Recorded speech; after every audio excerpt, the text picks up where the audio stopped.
How many of you remember the days of Polaroid cameras?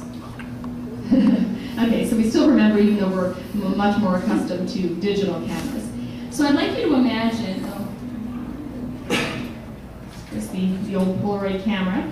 Imagine that you're traveling, you're in Europe, and you're where my dad is from, which is Scotland.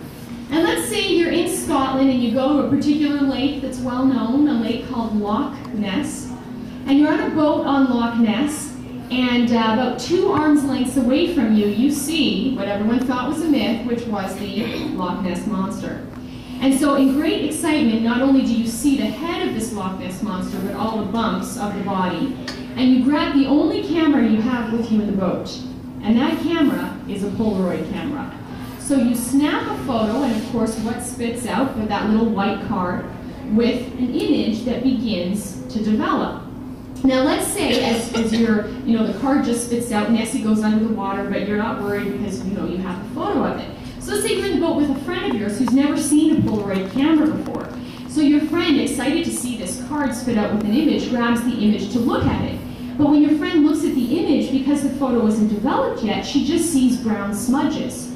So she sort of touches it and she goes, oh my gosh, it didn't take, and she throws it in the water. Now you'd be extremely upset, wouldn't you? So let's imagine you yell at your friend, how could you have done that? That was our only evidence that the Loch Ness Monster existed. And imagine if your friend responded and said, well, it was just brown smudges. What do you care about brown smudges for? There was no image on that little card. And what would your response be? It wasn't just brown smudges. It was actually the image of the Loch Ness Monster. It just needed time to develop. And in the same way, everything about who each of us is today is captured in the zygote. All the zygote needs is time to develop. In the same way with my niece and nephew who were in the room a few moments ago, everything that they need to grow and develop is within them. Their identity is there, but they do need time to develop in order to get to an older stage of themselves. The idea that life begins at fertilization is actually backed up in embryology textbooks, which is why it always fascinates me that doctors and nurses and other medical professionals can persist in saying we don't know when life begins, when in fact if you read the embryology textbooks used by, for example, medical students, it clearly indicates life beginning at fertilization. So this first textbook is called The Developing Human, authored by Moore and Prasad, who have authored many embryology textbooks. And they say human development begins at fertilization. The zygote is a specialized totipotent cell which marks the beginning of each of us as a unique individual. Then there is Essentials of Human Embryology, authored by William Larson, who says the formation and differentiation of the male and female sex cells unite at fertilization to initiate the embryonic development of a new individual. And this moment of zygote formation may be taken as the beginning or zero time point of embryonic development. Now there is, as Debbie raised, the issue of twinning that some people talk about. And they say, well, life can't really begin at fertilization if you can have twinning occur. Now, it's important to keep in mind that just because there seems to be this very rare, hard to imagine situation where one individual can split into two, just because that can happen, it doesn't mean prior to the split, we didn't have a whole genetically distinct living human being. And a great illustration of that is with the flatworm. If you take a flatworm and you cut it in half, each half will regenerate into 2 separate, fully functioning flatworms. Now, would we ever say that this flatworm didn't exist until we cut it into 2 and we had 2 on the table? We'd never say that. Again, it's so easy when we're talking about other animals and creatures, isn't it?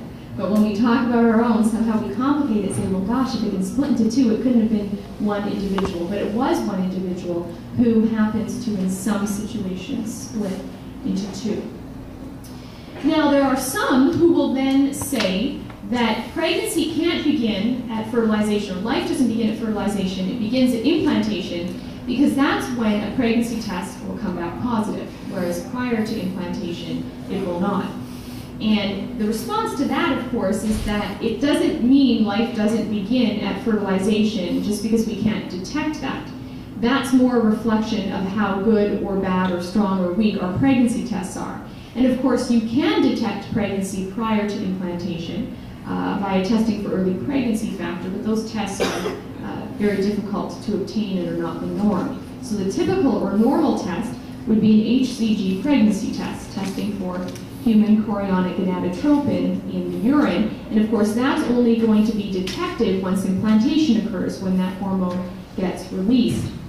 Now, that's just a matter of the preborn child telling us she's there. It doesn't mean she wasn't there before she tells us that, or before we can determine that. And the analogy that I typically use is, let's say you go home, and you've been at your house for 30 minutes, and suddenly an intruder who you didn't know got into your house before you got home, who's been hiding out in your bedroom, comes running towards you. Now, did the intruder first exist in your home when you discovered they were there? Of course not. The intruder first existed in your home the moment the intruder broke in. You just discovered it 30 minutes later. So in the same way, the preborn child exists as a genetically distinct, whole, living human being in the zygote form prior to implantation, at fertilization, even though we typically can't detect that until implantation.